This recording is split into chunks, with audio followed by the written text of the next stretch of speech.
About the job loss numbers are, as you know, startling. It's been a seesaw effect, and it's going to likely be that way for a while. We know that, right? We do. Look, we're in a recession. And my grandmother used to always say to me, David, the most important thing I can tell you when the going gets tough like this is that this too shall pass. And here's the good news. The average recession lasts about 17 months. Since 1945, the average recession has lasted 10 months. So we're already into the recession a while. So we're going to come through this, but you've got to be prepared because I think the next 6, 7, 8, 9 months are going to be very bumpy. Well, not to add to the fear factor here, but there was a stat that I read that like 40% of folks out there had under $500 for a case of emergency. So that leads me to, David, when you don't have money, that is a frightening and an unsettling thing when you cannot pay your bills, whether you have children or not, and you believe that fear holds us back.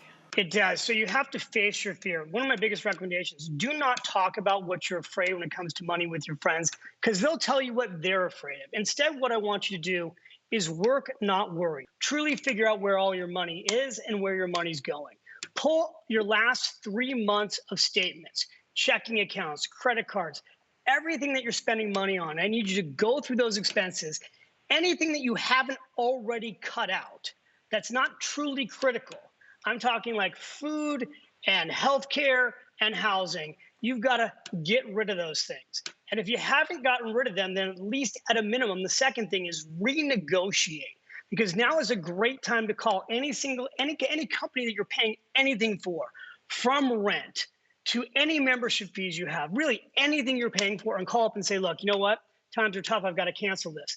They've been programmed to offer you better deals when you call. So just doing that can often lower your $50 a month fee down in half. The last thing I'll tell you is this: now's the time to refinance.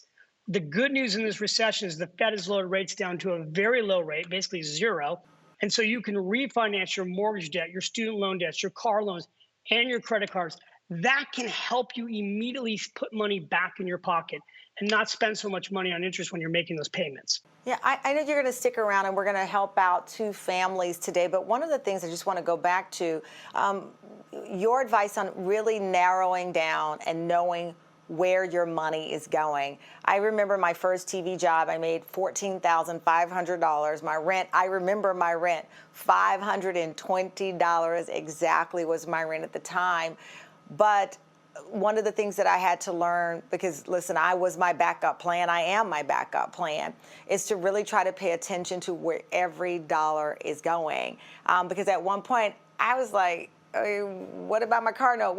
And this money just disappears, and you look up, and I'll just be honest, I looked up and I was like, oh, that check did not clear because of this, and you're not keeping track of these things. Well, and small amounts of money can change your life. I have this idea I call the 100-day challenge, where you save $10 a day for 100 days. If you do that, 100 days, $10 a day, you'll have over $1,000 in an emergency account.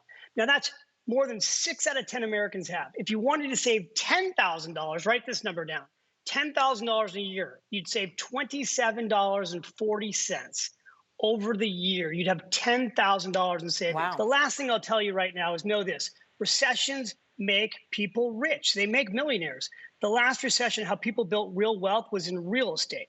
So if you're a renter, this is going to be an incredible opportunity for renters in the next 12 months to become homeowners, because there's going to be buyers markets. And with rates being so low, it could be very possible that it's cheaper for you to buy than rent. So we created a program called the First Time Home Buyers Program, which is available for free in partnership with money.com on our website, finishrich.com. It's a 5-day course people can go through if they're a renter. I'm telling you, 2 things will make you wealthy when we come out of this recession: owning stocks and owning real estates. You got to be in it to win it. Those are the 2 primary escalators to building wealth as we come out of this recession.